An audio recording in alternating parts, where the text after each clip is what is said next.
بسم اللہ الرحمن الرحیم۔ السلام علیکم ناظرین، جیسا کہ آپ سب لوگوں کو معلوم ہے کہ سابق وزیر اعظم پاکستان عمران خان کو الیکشن کمیشن آف پاکستان نے نااہل کر دیا۔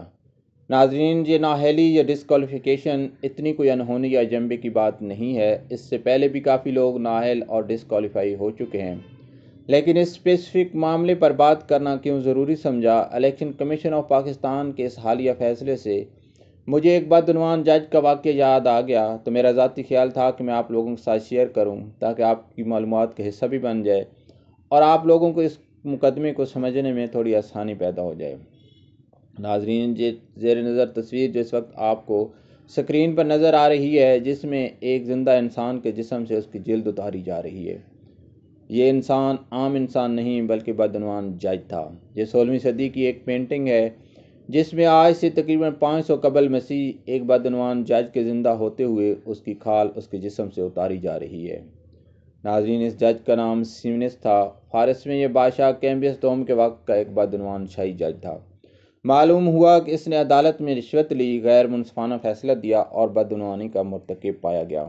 تو اس کے نتیجے میں بادشاہ نے حکم جاری کیا کہ اس کو گرفتار کر لیا جائے اور اس کو زندہ جلا دیا جائے۔ لیکن زندہ جلانے سے زیادہ خوفناک اور اذیت ناک عمل یہ تھا کہ بادشاہ نے حکم دیا کہ اس کے جسم سے اس کی پوری کھال پٹیوں کی صورت میں اتار لی جائے۔ ناظرین، یہ فیصلہ انتہائی سخت اور سنگین قسم کا تھا۔ فیصلہ سنانے سے پہلے بادشاہ نے سیمنس سے پوچھا تھا کہ وہ اپنا جانشین کسے نامزد کرے گا، تو سیمنس نے اپنے بیٹے اوتھنکس کو منتخب کیا۔ بادشاہ نے رضامندی کا اظہار کر کے اوتھنکس کو جانشین مقرر کر دیا۔ ناظرین، اس کے بعد بادشاہ نے حکم جاری کیا کہ اس کی کھال اتار لی جائے اور اس کو جلا دیا جائے۔ ناظرین، یہ انتہائی تکلیف دہ عمل تھا، لیکن کبھی کبھی انصاف کے نظام کو معاشرے میں قائم رکھنے کے لیے ایسی مثالیں بنانی پڑتی ہیں۔ آپ ایک منٹ کے لیے سوچیں اور غور و فکر کریں کہ اس وقت سیمنس کی کیا حالت ہوئی ہوگی جب اس کے زندہ ہوتے ہوئے اس کے جسم سے اس کی کھال اتاری جا رہی تھی۔ موت کا تو کوئی بھی منظر ہو وہ تکلیف دہ ہی ہوتا ہی ہے، لیکن کسی زندہ انسان کے جسم سے کھال کا اتارنا یہ نہ صرف ایک تکلیف دہ عمل تھا بلکہ اس کے ساتھ ساتھ یہ انتہائی اذیت ناک عمل بھی تھا۔ ناظرین کرام، سیمنس کو تو جو سزا ملنی تھی وہ مل گئی، اور اس کی سزا یہ آئندہ آنے والی نسلوں کے لیے، آئندہ آنے والی لوگوں کے لیے ایک مثال بن گئی۔ ناظرین، اس کے بعد اس کی کھال کو، اس کی جلد کو انصاف والی اس کرسی کے ارد گرد چڑھا دیا گیا جس پر بیٹھ کر وہ فیصلے کرتا تھا، اور جس پر بیٹھ کر آئندہ آنے والی زندگی میں اس کے بیٹے نے انسان اور انسانیت کے لیے انصاف کے فیصلے لکھنے تھے۔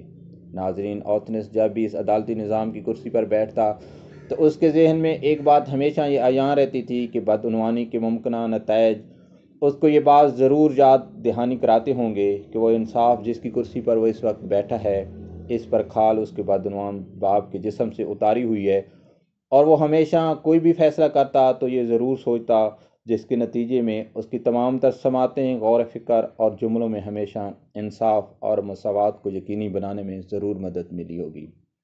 ناظرین، اب ہم حالیہ فیصلے پر آتے ہیں کہ الیکشن کمیشن آف پاکستان نے عمران خان کو اس وجہ سے نااہل کر دیا کہ اس نے ماضی کی روش کو برقرار رکھتے ہوئے لوٹ کھسوٹ کی بجائے پیمنٹ ادا کر کے توشہ خانہ سے تحائف کیوں خریدے۔ جی ناظرین، جیسا کہ آپ سب لوگوں کو معلوم ہے کہ ہمارا انصاف کا نظام کس قدر کرپٹ اور بدبودار ہو چکا ہے۔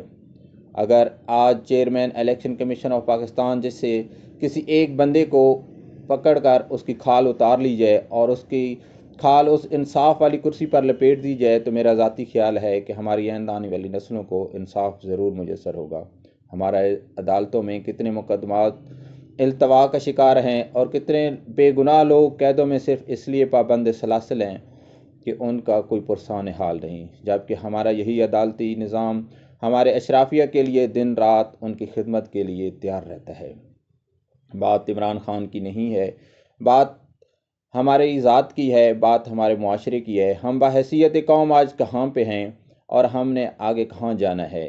ہم نے فیصلہ کرنا ہے کہ ہم نے اسی عدالتی نظام کے ساتھ چلنا ہے، اور ہماری آئندہ آنے والی نسلوں کے لیے ہم کون سا نظام چھوڑ کر جا رہے ہیں۔ ناظرین، آپ اشرف المخلوقات ہیں، آپ کو بھی اللہ پاک نے سوچنے اور سمجھنے کی صلاحیت عطا کی ہے۔ آپ بھی اس فیصلے پر سوچیے گا ضرور اور غور ضرور کیجیے گا۔ میرے چینل کو سبسکرائب کریں تاکہ آپ میرے ساتھ جڑے رہیں اور آئندہ بھی آپ کا اور میرا ساتھ ہمیشہ چلتا رہے۔ اپنا بہت سارا خیال رکھیے گا۔ اللہ نگہبان۔